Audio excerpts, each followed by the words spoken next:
Hola a todos, ahora vamos a ver el tema de las discusiones sobre la moderna finalidad de derecho en la sociedad. Explicaremos la teoría económica del derecho y la teoría de la justicia de John Rawls. Esto abarca a John Rawls y su teoría de la justicia y algunas consideraciones. Muy bien, empezamos a describir quién es John Rawls. John Rawls fue un profesor catedrático de la Universidad de Harvard, considerado una figura importante de la filosofía política en el siglo XX. Nació en Estados Unidos en 1921 y falleció en ese mismo país en el 2002.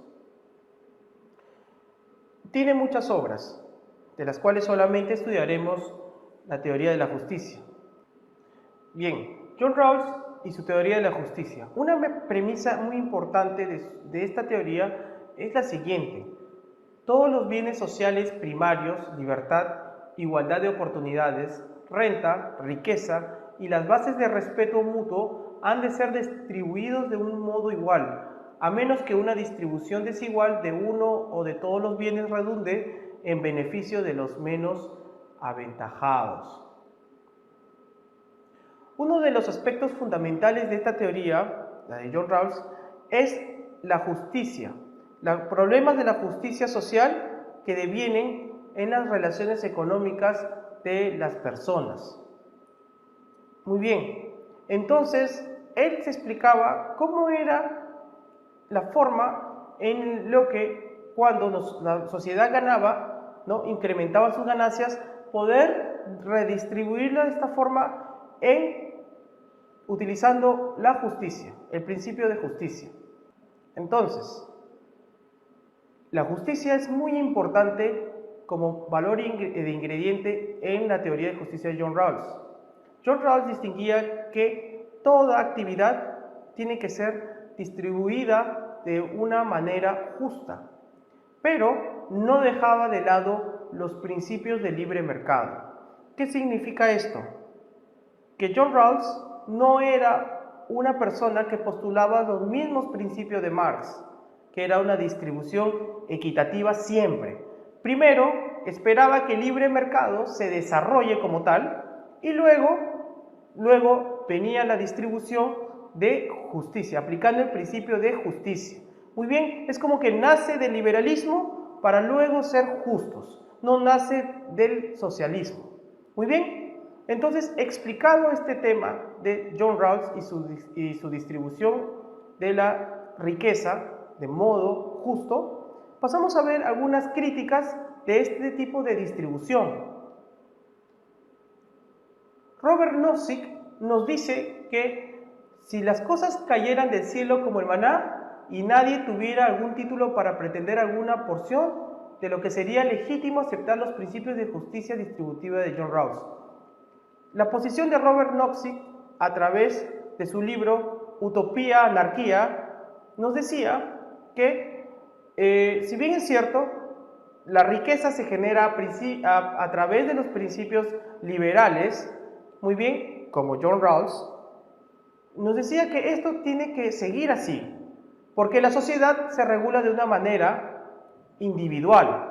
No hay más riqueza de la que uno desarrolla mediante estos principios y tiene que seguir de una forma constante de esa manera. John Rawls no pensaba eso. John Rawls pensaba, está bien, la riqueza se genera a partir de la aplicación de los principios de libertad, pero se debe redistribuir de manera justa.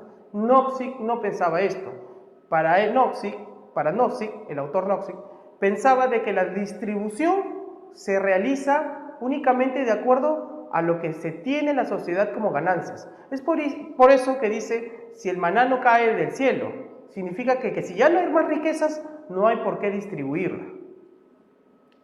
Bien, entonces podríamos decir, ¿qué diferencia existe o qué relación existe con la teoría económica del derecho?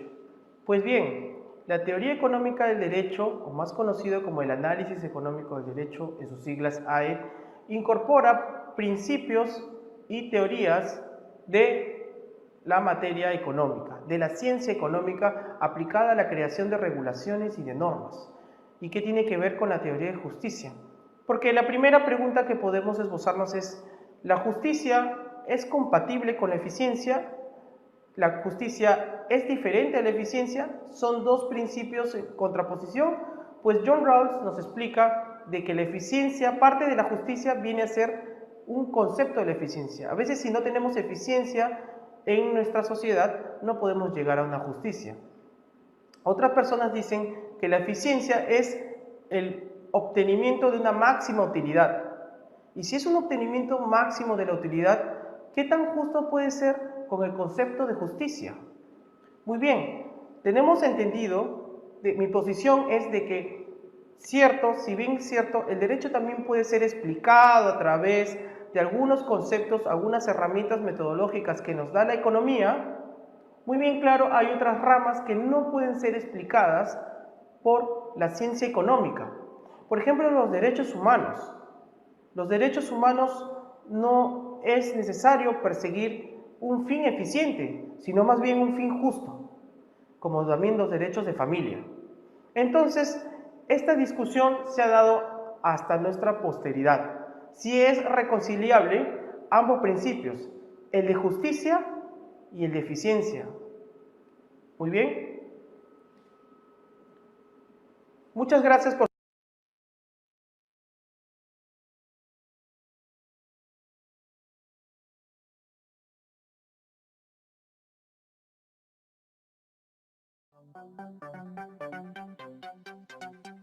Hola a todos. Ahora vamos a ver el tema de lo que respecta a derecho público y derecho privado. Vamos a conversar sobre el derecho público, el derecho privado, si existe un derecho mixto que agrupe a los dos, y un análisis crítico de ambos. Muy bien, el derecho público. El derecho público son un conjunto de normas que regulan la organización del Estado, su actividad como Estado o la actividad de la administración pública. Muy bien, cómo se relaciona el Estado con sus administrados y también cómo se relaciona el Estado con el mismo Estado. Ustedes dirán, ¿cómo se puede relacionar el Estado con el mismo Estado? Por supuesto, de repente un problema de competencias.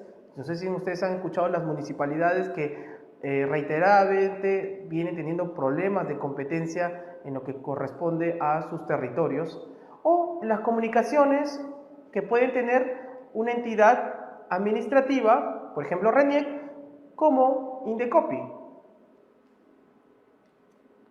Podemos hablar también del derecho privado. ¿Y qué conocemos al derecho privado? También como un conjunto de normas que ayuda a relacionarse entre personas individuales o jurídicas. También la relación puede hacerse entre el Estado y las relaciones de privados, de persona jurídica o individual, pero el Estado ya no actuando como tal, como hemos visto en el anterior slide, sino como una persona privada. ¿Y cómo podría actuar el Estado como un privado? La administración pública puede comportarse como un privado, por ejemplo, Indecopi, una entidad estatal, quiere adquirir los servicios de catering para una reunión social entre sus trabajadores. Pero ¿qué pasa si esta empresa de catering no realiza los servicios de acuerdo a lo estipulado como contrato? Entonces Indecopi podrá realizar una demanda, podrá interponer una demanda contra esta empresa solicitando el cumplimiento, pero no lo hará como Estado, puesto que no es factible que una persona abusa de los poderes de los cuales uno tiene como Estado, sino lo hará como una persona más, en este caso una persona colectiva. Acuérdense que tenemos unas personas colectivas y personas individuales. Muy bien, dicho esto, podemos pasar a hablar de lo que es el derecho mixto. El derecho mixto es una posición ecléctica, no necesariamente existe en la doctrina, pero se puede conversar que existen una variedad de ramas jurídicas, ¿no?, en las que se origina el derecho privado y el derecho público. Un ejemplo de eso es el derecho al trabajo. El derecho al trabajo contiene normas que tiene que ver entre las relaciones de los empleados, de los colaboradores, con sus empleadores. Muy bien, pero también tiene un lado público, de lo cual es la inspección, la fiscalización de los derechos que tienen los trabajadores a través del Ministerio de Trabajo. Muy bien, como se han podido dar cuenta, tiene un lado administrativo, pero también tiene un lado privado. Esto podría ser conocido como derecho mixto, entidades o personas que practican el derecho mixto. Muy bien, un análisis crítico a estas posiciones conceptuales, estas posiciones que vienen de la doctrina, es que esta división de derecho público y derecho privado es variable y depende del periodo histórico en el que se está viviendo. Muy bien, otra de las diferencias es que ambos derechos, como hemos podido ver en la concepción de derecho mixto, es que son dinámicas. ¿Qué significa esto? Que pueden entrelazarse, pueden engarzarse en cualquier momento, y un derecho privado que puede ser concebido como derecho como tal, privado, puede también contener algunas reglas del público. Por ejemplo, podemos ver el derecho civil, que es eminentemente privado, puede tener algunos principios públicos. Un ejemplo, el derecho de familia, ¿no? El derecho de familia, el derecho materializado a través del Código de Niños y Adolescentes. Aún así, ambas categorías no se encuentran muy ligadas y se puede percibir una leve distinción al momento de estudiarlas. Eso es todo por ahora, nos vemos en el siguiente tema. Muchas gracias por su atención.